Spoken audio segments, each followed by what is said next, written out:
ನಾವು ನಮ್ಮ ಮನೆಯ ತಾಯಿಯನ್ನ, ಅವರು ದೊಡ್ಡಮನೆ ತಾಯಿಯಲ್ಲ, ನಮ್ಮ ರಾಜ್ಯದ ನಮ್ಮೆಲ್ಲರಿಗೂ ಸಹ ತಾಯಿನೇ ಅವರು. ನಾವು ಕೆಲವೊಂದು ಸಲ ಆ ಮನೆಗೆ ಹೋಗಿದ್ದಾಗ ಅವರ ಕೈಯಿಂದ ಅನ್ನವನ್ನು ತಿಂದಂಥ ಸಂದರ್ಭಗಳು ಸಹ ಇವೆ ಬಂಧುಗಳೇ. ಯಾರೇ ಹೋಗಿ ಆ ಮನೆಗೆ ಹಿಂತಿರುಗುವಾಗ ಬರೀ ಹೊಟ್ಟೆಯಲ್ಲಿ ಯಾರು ಬರ್ತಕ್ಕಂತಿರಲಿಲ್ಲ. ನಾವು ರಾಜಕೀಯಕ್ಕೆ ಹೋಗಿರಲಿ ಅಥವಾ ಬೇರೆ ಏನೇ ಕಾರ್ಯಕ್ರಮಗಳಿಗೆ ಹೋಗಿದ್ರು ಸಹ ಮೊದಲು ಅವರು ಕರೆದು ಪೋಷಿಸ್ತಾ ಇದ್ದಿದ್ದು ಹೋದಂಥ ಜನಗಳನ್ನ. ಅವರಿಗೆ ಮೊದಲು ಕಾಫಿನೋ ತಿಂಡಿ ಏನಾದರೂ ಕೊಟ್ಟು ಸಹಕಾರ ನೀಡ್ತಾ ಇದ್ದಂಥ ದೊಡ್ಡ ದೇವತೆ ಅವರು. ಈಗ ಅವರು ನಮ್ಮನ್ನ ಅಗಲಿರೋದು ನಮಗೆಲ್ಲ ದುಃಖ, ತಡೆಯಲಾರದಷ್ಟು ದುಃಖನ ಆಗ್ತದೆ. ಆದರೆ ಅದು ಸಹಜ.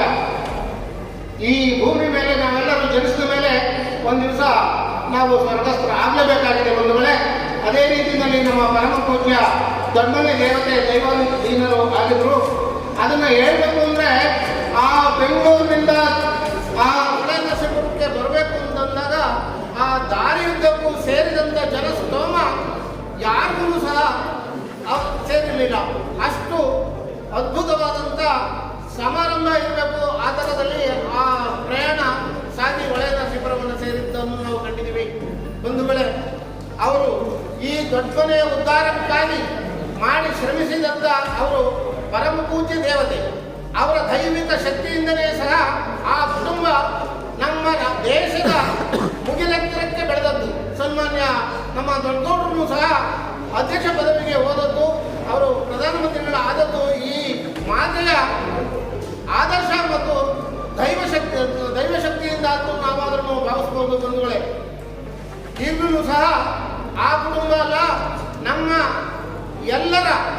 ನಮ್ಮ ಪಕ್ಷದ ಎಲ್ಲರ ತಾಯಿ ಯಾಕೆ. ಅದೇ ಥರನೇ ಅವರು ಭಾವನೆಯೂ ಸಹ ಇಟ್ಕೊಂಡಿದ್ರು. ನಮ್ಮನ್ನು ಅಗಲಿದರೆ. ಆದರೆ 28ನೇ ತಾರೀಕು ಅವರ ಶ್ರದ್ಧಾಂಜಲಿ ಕಾರ್ಯಕ್ರಮವನ್ನು, ನುಡಿನಮನ ಕಾರ್ಯಕ್ರಮವನ್ನು ನಮ್ಮ ಹುಳಿಯಾರಿನ GMR ಕಲ್ಯಾಣ ಮಂಟಪದಲ್ಲಿ ಆಯೋಜಿಸಿರೋದು ಬಹಳ ಸೂಕ್ತ. ನಮ್ಮ ಮಾನ್ಯ ಶಾಸಕರು ಇದ್ರ ಬಗ್ಗೆ ಹೆಚ್ಚಿನ ಒತ್ತು ಕೊಟ್ಟಿದ್ದಾರೆ. ನಾವೆಲ್ಲರಿಗೂ ತುಂಬ ಸಂತೋಷ. ನಾವೆಲ್ಲರೂ ಸೇರಿ ಆ ಮಾತೆಗೆ ಶ್ರದ್ಧಾಂಜಲಿಯನ್ನು ಅರ್ಪಿಸಬೇಕು ಅಂತ ಹೇಳ್ತಾ ನನ್ನ 2 ಮಾತುಗಳನ್ನ ನಾನು ಮುಗಿಸ್ತೀನಿ.